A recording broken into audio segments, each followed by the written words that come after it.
Howdy Smyth Performance New Beetle Ute Builders. This video is about tightening up this rear end, specifically the seam between the quarter panel, the fiberglass quarter panel, and the aluminum bed wall. This seam can be a little bit problematic, and it's really the only place where I feel it's necessary to add a little bit something more than what the kit gives you. So we're going to talk about my technique and what the method I use to make this a little bit stronger and a little bit easier to do the body work on it when you get to that stage. So this car is at the aluminum bed is all bolted in, and I'm starting to do the detail fitment of the fiberglass quarter panels. This is where I normally like to do this procedure. And when we get into it, you'll kind of see why it fits at this point in the build. We're going to put an aluminum flange along a couple of sections of this seam so that you have a flat surface to the inside of the bed wall and a flat surface to the inside of the quarter panel. There's a whole bunch of different ways to do it. You can use a bunch of different materials for it, but this is my preferred technique after messing around with it a little bit. To start with, I get a 3-foot length of 1 inch by 1 inch by 16 inch thick aluminum angle at Home Depot, Lowe's, Ace, wherever. And it's usually about 12 bucks, and one 3-foot piece should give you enough to do what I'm going to talk about here. You could use thicker to make it stronger. You could use thinner so that you can bend it a little bit easier. I've even done it with stair tread. It has a nice curve to it already, which helps you as you're trying to fit it, but it's not the greatest surface here for gluing, and I'm going to just use panel bond to attach these little brackets on the inside of the bed wall. Again, different techniques. You could countersink and bolt it and use some nice countersink bolts or even screws, or you could even rivet it. I have done that before, but I prefer to just panel bond it on and leave this a nice smooth surface inside the bed wall. Now, if you're going to bed line it, spray bed liner on this, it would be pretty easy to fill those rivet heads with a little bit of body filler before you spray it, and then you'd never even see them. So take it for how you will, but I use panel bond. There are other options. I have played with using other materials and other dimensions for this, and the 1x1 16 inch thick is just the easiest to work with. If you want to do the extra work and use something else, go for it. I have used an 1/8 inch thick, which makes it really rigid, which is a fantastic strong rear end here. I don't think it's necessary, and that 1/8 inch stuff is a whole lot harder to bend and shape, and you're going to have to spend a little bit more time on the shaping it to get it to fit in there right. And I will get to the shaping here in a little bit. You could use 3/4, which then you don't have to worry about the curve as much. But I like the little bit extra surface area of the 1 inch. Again, if you're going to bolt it or something, you know, maybe the 1 inch is right for you. I have also tried it with 2 inch to maximize that surface area, but again, you're going to spend a lot more time getting that bend right, contouring it, and you're going to have to cut out a lot more in a couple of key places. So feel free to use whatever material that you're comfortable with. You could even use wood or the PVC 1x1 and glue that in here, or bolt or screw or whatever, and then just shape it. And that's not a bad idea either. The PVC doesn't have great adhesion properties with the panel bond. So, you know, take it with what you like. There are considerations for each one, but we're going to proceed here as if we're using the 1 inch. Again, trying not to get down into the weeds and make this video too long, but there are different ways to figure out what kind of brackets you're going to do. My favorite is to make 2 brackets for each side, make one 4.5 inches that goes above the bolt for the tailgate cable, support cable, and goes just below where the curve starts. And I'll show you here in a minute exactly how that fits. So that's 4.5, and then I use a 10 3/4 long piece of that same 1x1 to go below that bolt down to where the curve turns inboard, and it would turn away from it. So I make 2 of those, 2 of the short ones, 1 for each side, and 2 of the long ones. The next step is to try to get this angle right. And if you look closely, and I can compare it to a 90, it's just a couple of degrees more. So on top is the 90 that I haven't molested yet, and underneath is the one that I've prepared. I've got the angle just about right. All I do is put that in the vise. It's a benchtop vise, and crank it down a little bit. I don't have a brake or any of that fancy stuff. And I just squeeze it a little bit. With the quarter panel kind of mocked up, then you can come set it on there and check your angle, and you have a pretty good idea if you've angled it enough or not. Now the angle does change a little bit. This sloping down here changes as you get down towards where the fender comes in, so you can make this a different bend depending on how fancy you want to get. I usually just do the same bend all the way, and then I'm going to put plenty of panel bond in when it actually comes to mocking it up. So that's how I get my angle. Get that pretty close. Since I'm going to panel bond this in, I need to get that angle right, because once this is panel bonded onto the aluminum and I come back to trial fit this fiberglass, if I'm off in my bend, it's really hard to contour that more without cracking or destroying that adhesion to the aluminum bed wall. So try to get it pretty close. Spend a little bit more time looking at this angle and making sure that that's going to work. I haven't come up with a good technique for clamping it in place and then trial fitting on top of it.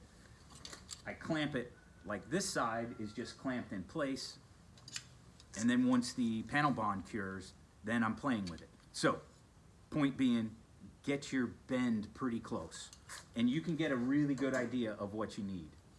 Now the bottom one is actually easier. This long one is actually easier because there's less interference there.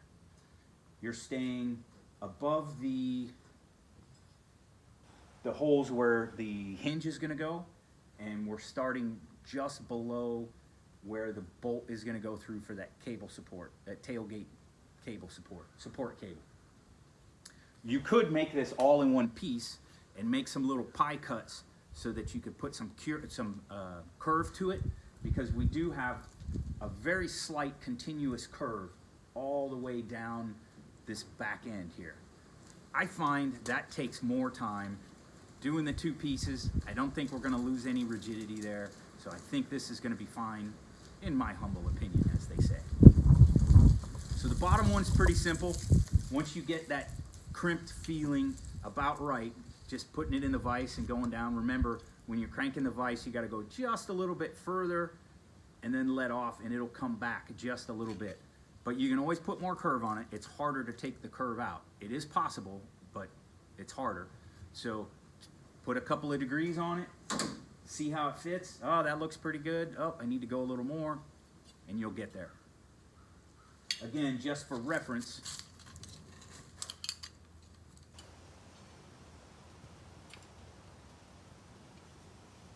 there's about the difference in angle that I'm doing.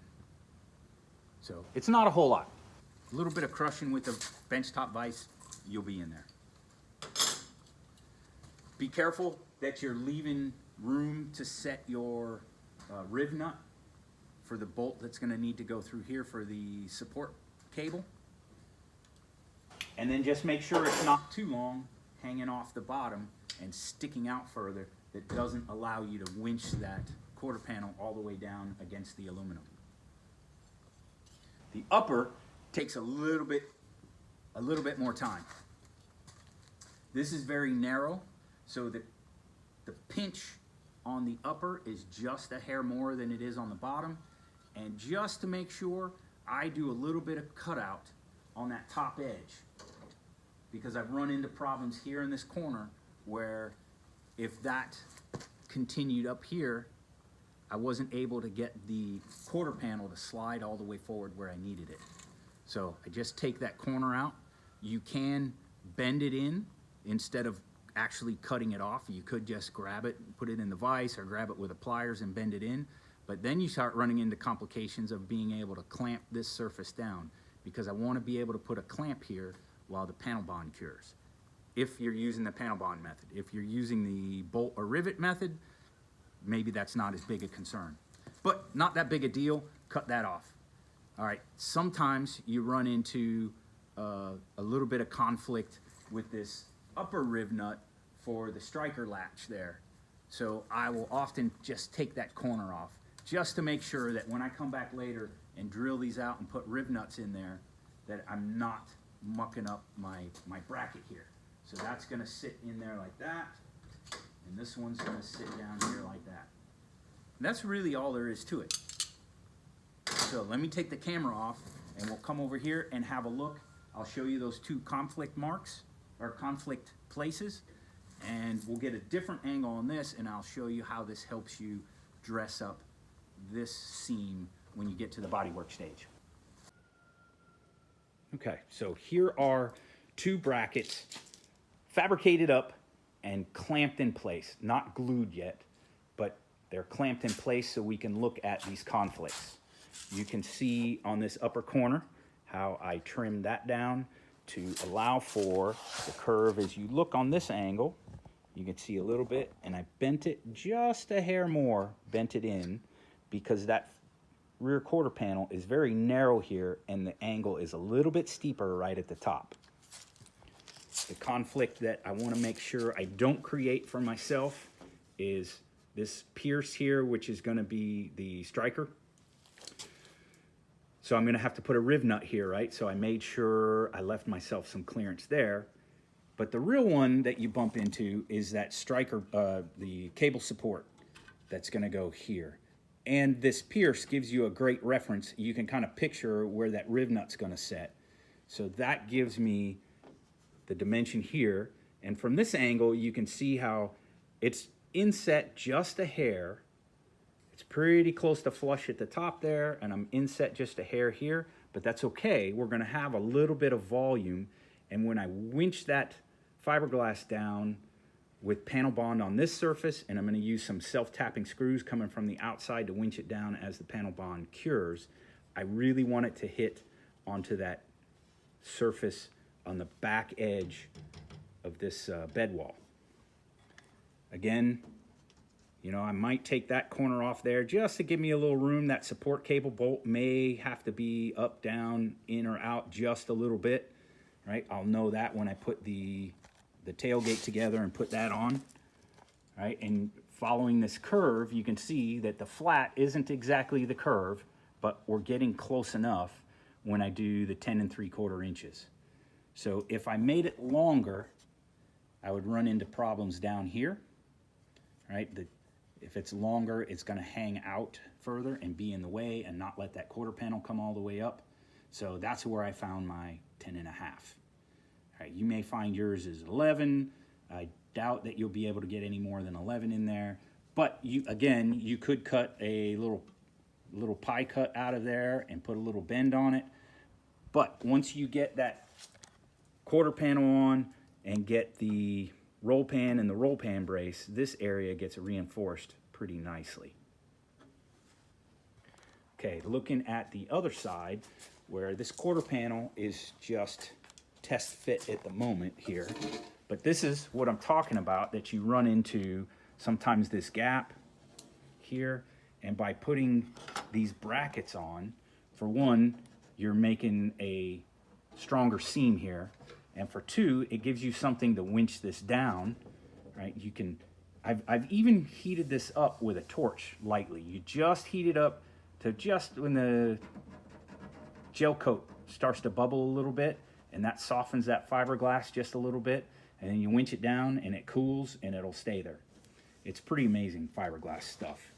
So I'm gonna have to winch this down just a little bit, and of course it can come in just a little bit. The other problem you run into on this seam is if you do have a little gap and there's nothing back there, if you try to pack in some body filler to fill that, it just falls through. And you need something on the back side to hold the body filler as it cures and to give it some strength. One little flex and that body filler is just gonna flake right out. So that's another thing that I really like. This technique makes life quite a bit easier. So here's where that curve ends at the top. So that's where I start my upper bracket. There's the cable bolt. So that's where I end my upper bracket. And that's how I get that dimension. Then again, from the cable, panning down until that curve starts to curve in just about even with where the hinge is going to go here. So that's where I get my dimension for that lower one. If we look at it from above, as I hold up my bracket here,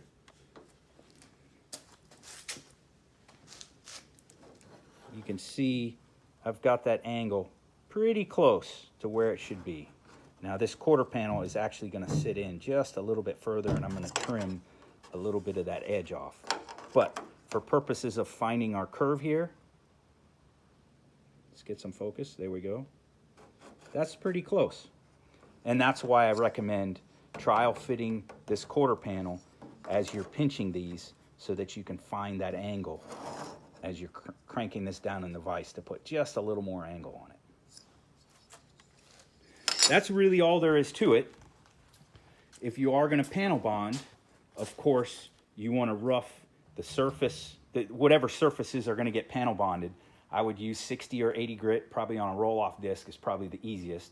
Scuff it up real good, wipe it down with alcohol, and then glue it on. And if it oozes out a little bit, that's fine. Just smooth it off with your finger. And those are clamped really close to where I'm going to use them. And that's really all there is to it. So here they are, clamped in place and curing. So I've got the panel bond in there. Two additional thoughts. One, be careful as you're clamping it, and I recommend coming back in 5 or 10 minutes and checking it, because they really like to slide a little bit as you clamp this down. That panel bond is like a lubricant, and they can wander a little bit. So come back and cure and check before it cures, like, I don't know, 5 or 10 minutes, that you got it flush where you want it there and it didn't slide a little bit on you. If it slides in a little bit, you're okay, but if it slides back, you're gonna have a problem. The other thing I've been thinking about is if you were worried about the adhesion on this, you could do a little bit of drilling in this surface before you glue it on to kind of perforate it, so you'd have a bunch of angles for the panel bond to hang on to, if you're interested. And my last tip is make sure you don't glue your clamps on. I have done that before, and that can kind of be a pain in the butt. That panel bond is pretty good stuff, so be a little bit careful that you're not gluing your clamps into place. So that's my technique for beefing up this back seam a little bit, making it just a little bit stronger in here, and making my body work quite a bit easier. I hope that helps you, gives you some ideas. Leave your comments if you have a better idea or you have a question. Leave a comment and we'll get back to it. Like and subscribe. Thanks again for your support.